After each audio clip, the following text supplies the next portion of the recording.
জুলাই গণঅভ্যুত্থানের ১ বছর।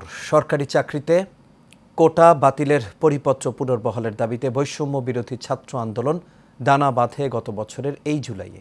ছড়িয়ে পড়ে কোটা সংস্কারের আন্দোলন। ঢাকা বিশ্ববিদ্যালয় থেকে শুরু হওয়া এই আন্দোলন রূপ নেয় সরকার পতনের আন্দোলনে। রক্তে রঞ্জিত হয় দেশ।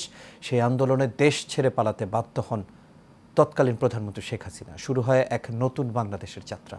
কাউসার আহমেদের রিপোর্টে বিস্তারিত।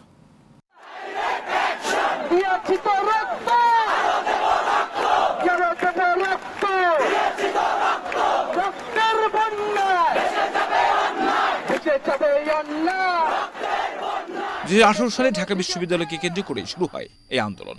এ বিষয়ে হাইকোর্টে একটি মামলা ঘিরে ২০২৪ সালের জুন মাসে ঢাকা বিশ্ববিদ্যালয়ে এই আন্দোলন নতুন মাত্রা পায়। জুলাইয়ে তা ছড়িয়ে পড়তে শুরু করে দেশের অন্যান্য স্থানে। জুলাইয়ের মাঝামাঝি এক সংবাদ সম্মেলনে সাবেক প্রধানমন্ত্রী শেখ হাসিনার এক মন্তব্য আন্দোলনকে আরও উস্কে দেয়।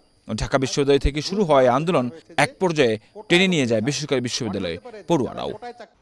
তার মানে কি মুক্তিযোদ্ধার সন্তান নাতিপুতিরা কেউ মেধাবী না? যত রাজাকারের বাচ্চারা নাতিপুতি হলো মেধাবী, তাই না? কিন্তু এটা ভুলে গেলে চলবে না যে যাদেরকে মেধাবী না বলছে তাদের হাতে কিন্তু ওরা পরাজিত।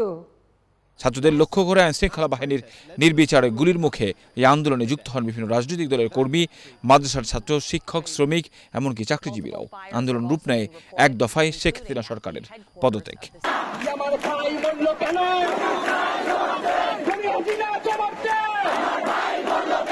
সংঘাত আর রক্তপাতের মধ্যেই জুলাই পেরিয়ে আন্দোলন প্রবেশ করে আগস্টে। তবে আন্দোলনকারীরা বলে ওঠেন তাদের লক্ষ্য পূরণ না হওয়া পর্যন্ত জুলাই মাস শেষ হবে না। তারা গুনতে থাকেন ৩১ জুলাই, ৩২ জুলাই।